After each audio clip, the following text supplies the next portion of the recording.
So those are aspects of love that we've covered.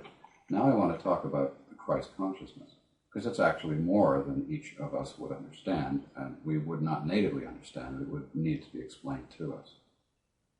The Christ consciousness itself is a living field.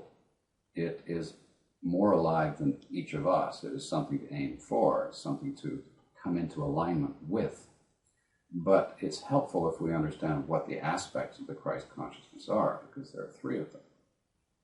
And this is not necessarily taught in Scripture.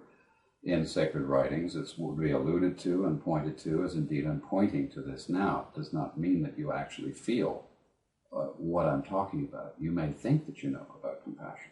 You may think that you understand the Christ consciousness, but it's really quite different. So the first aspect of the Christ consciousness is the compassionate heart. Why the heart? Because that's where we interface with the universe.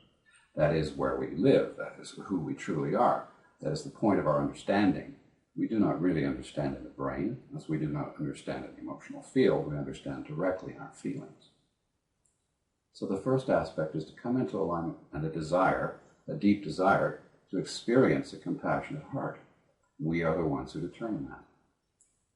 When we have aligned and begin to unfold in the compassionate heart space and understand compassion itself, the second aspect is that we come into the desire to be the best that we can be in every moment, which of course means looking into our stuff.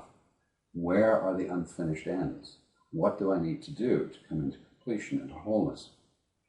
And then thirdly, once those two aspects are in alignment with each other, and we're now committed to compassion and being the best we can be, we then enter the ability to render real service. And this is what I was talking about when I said, if you come to wholeness, if you come to self-understanding, if you come to self-love, compassion, mercy, kindness, all of these aspects, then you are set to be of use, to be of value, first of all to yourself, but natively to all around you, so that if you did want to save the whales, you would save the whales.